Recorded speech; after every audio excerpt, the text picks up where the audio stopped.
Now, type GOLD, leave a space, type your message, and send it to 7766. The Total Request Weekend on Gold FM. 93 or 93.2 FM, island-wide. Good morning. This is Zulia de Silva for Gold FM, bringing you your morning news.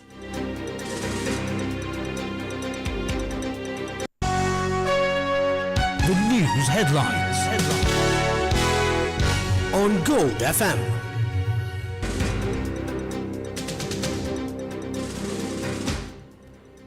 In your news headlines, Mahashivaratri celebrated today. 2 fatal shootings recorded. Bar Association to convene in Colombo. CEB proposes tariff hike. Most anticipated World Cup match today. And in news overseas, Bangladesh invites world leaders for cabinet swearing in.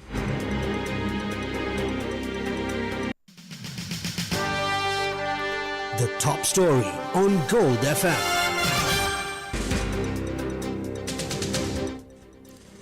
Hindu devotees across the globe celebrate Mahashivaratri today, marking the night Lord Shiva revealed his supreme power. President Anura Kumara Dissanayake issued a special message emphasizing the importance of religious festivals in building a disciplined and empathetic society. The president stated that these cultural milestones remain vital for fostering human connections and strengthening collective unity among all citizens. Prime Minister Dr. Harini Amrasuriya and opposition leader Sajith Premadasa also released statements and well wishes for the sacred day.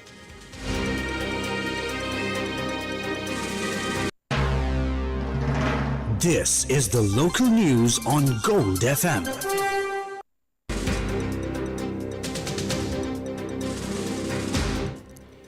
The Ceylon Electricity Board formally submitted a proposal to the Public Utilities Commission of Sri Lanka, requesting a 13.5% increase in electricity tariffs in the second quarter of 2026.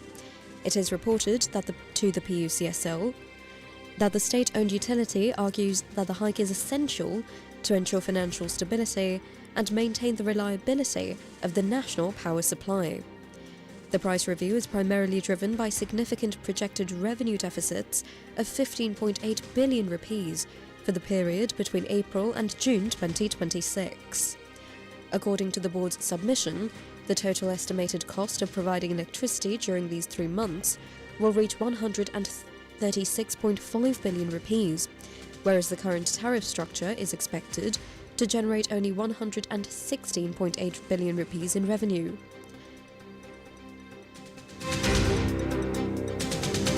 It is noted that maintenance requirements are a major factor in the board's increased expenditure forecast.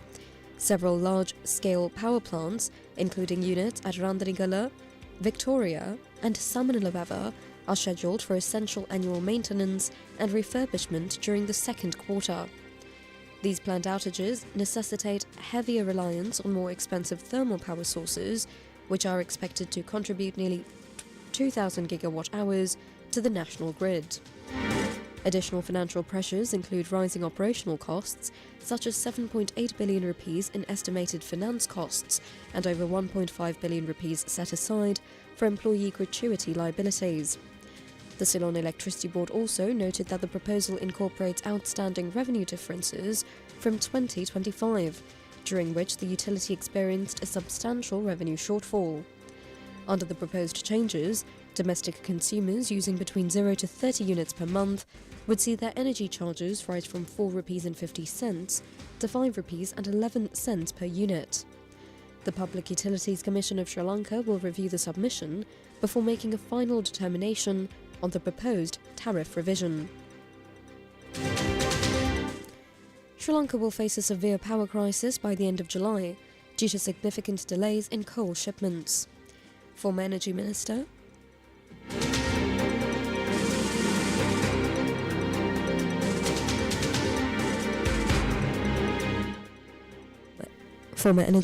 Udaya Gammampila, the leader of the Pivituru Hello Rumea, issued this warning during a press conference in Colombo.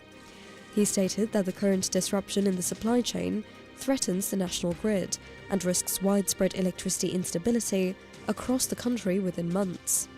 In the interest of clarity, we refrained from dubbing his remarks.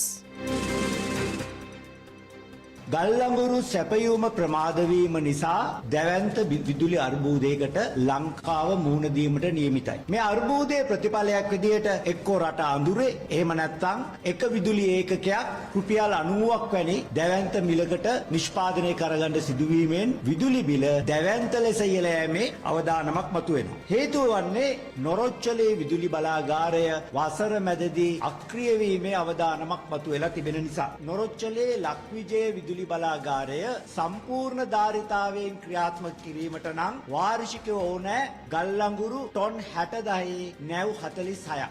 අපි 2026 වසර පටන් ගන්නකොටත් ගල්ලඟුරු ton 4,50,000ක තොගයක් අප සතුව තිබුණා. Ton 60,000 නැව් 19ක් එනවා කියන්නේ ගල්ලඟුරු ton රට ඇතුළට එනවා 11,40,000. අර 4,50,000ත් එකතු වුණාට පස්සේ අපි ගාව තියෙනවා ගල්ලඟුරු ටොන් 15,90,000. දැන් උපරිම ධාරිතාවයෙන් ගල්ලඟුරු බලාගාර ක්‍රියාත්මක වෙන්න නම් දෛනිකව ටොන් 7,500ක් අවශ්‍යයි. මේ තොගේ අපි ගණන් හදලා බලපු නිසා දවසකට 7,500 ගානේ ගල්ලඟුරු පිච්චුවොත් මේ තොගේ අවසන් වෙන්න කොච්චර කාලයක් යයිද?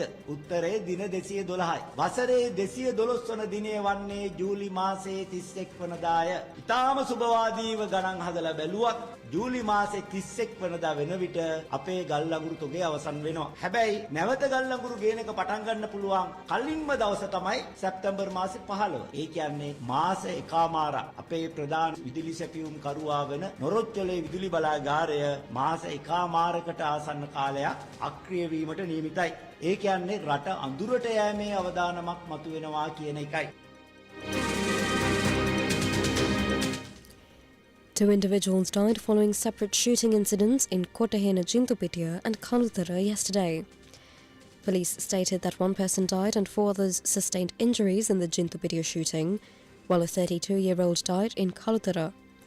These events occurred less than 48 hours after a lawyer and his wife were shot and killed in the Akuregoda area of Battaramulla. Police said that the shooting in Kotahena took place around 7:20 p.m. during a party inside a barbershop near Varakahandia. A T-56 firearm was used in the attack. A 20-year-old youth died and 4 others were admitted to the Colombo National Hospital, with 2 reported to be in critical condition. Police recovered a scooter used in the crime on Bazaar Street, Colombo 12 last night, carrying forged license plates. The second shooting, which took place around 8 p.m. in Wadia Mankanda in Kalutara, involved 2 individuals on a motorcycle who carried out the shooting. A 32-year-old victim died after admission to the Kalutara Nagoda Hospital. He operated a restaurant in the area, and authorities suspect the attack stemmed from a drug-related dispute. Police noted that a pistol was used for the shooting. With these 2 incidents, the number of shootings carried out by the organised criminals so far this year rises to 9, resulting in 9 deaths and 8 injuries.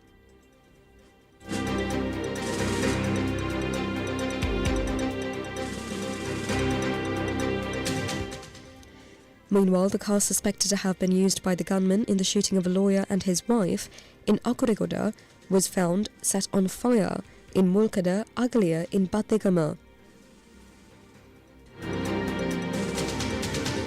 An emergency meeting of the Bar Association of Sri Lanka is scheduled for 3 p.m. today to discuss the shooting of the lawyer and his wife in Akuregoda. President of the association, lawyer Rajiv Amarasurya, stated at a press conference in Colombo yesterday that such an emergency meeting with full membership is being held for the first time in 14 years.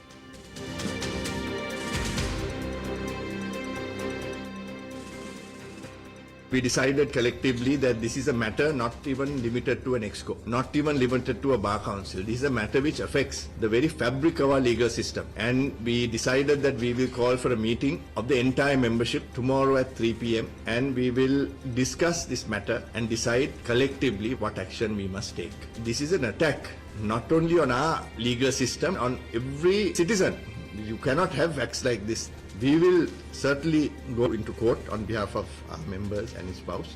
We have already called upon the police, the law enforcement and the state to take maximum measure to apprehend the perpetrators, bring them before justice. The last time we called for a meeting of the entire membership was in 2012 during the period of the impeachment of the then Chief Justice Shirani Mandal. For the last 14 years, we have not had a need to call for a meeting of the membership, but we are doing so tomorrow because we have to take this on and the membership also must be consulted in taking action.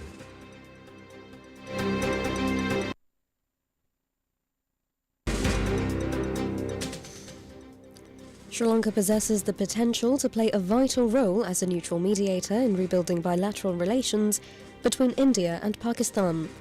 Parliamentarian Namal Rajapaksa, the national organiser of the Sri Lanka Podujana Peramuna, shared these views during an interview with India's NDTV network.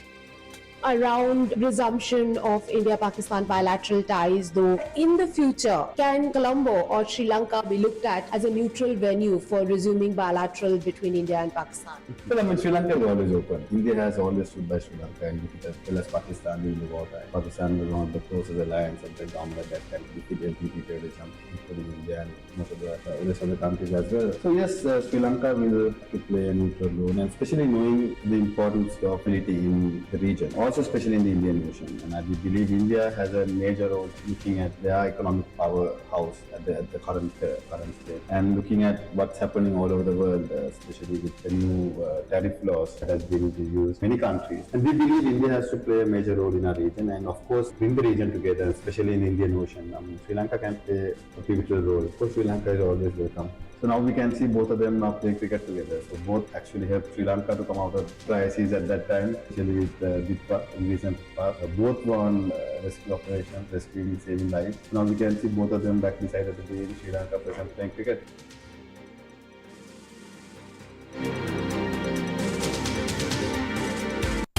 Now for some news in brief.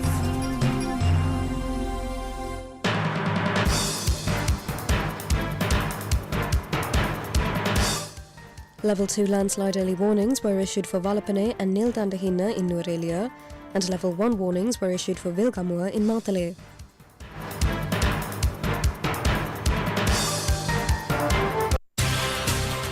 The business news on Gold FM.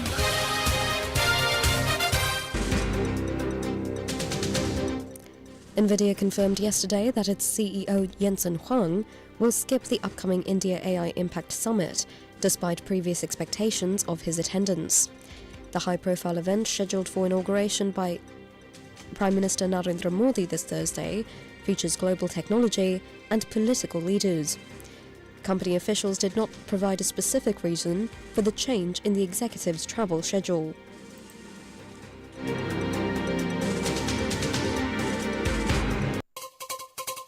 International news on Gold FM.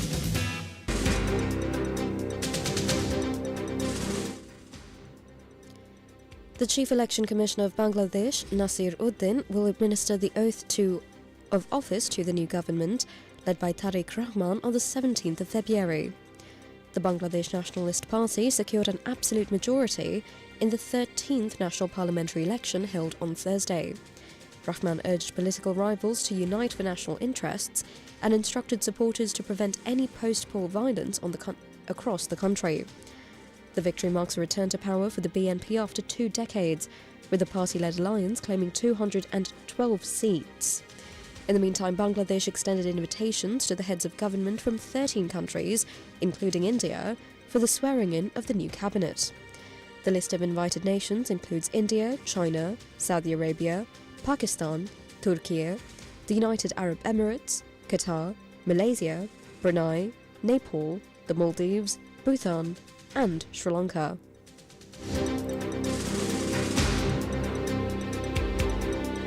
Entertainment news on Gold FM. Emerald Fennell's adaptation of the classic Emily Bronte romance Wuthering Heights earned $11 million on Friday to lead the North American charts.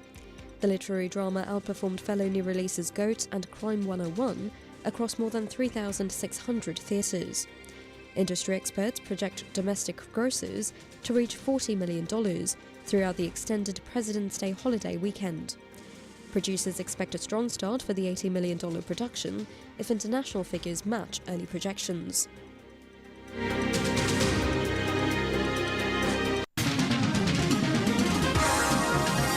Sports News on Gold FM.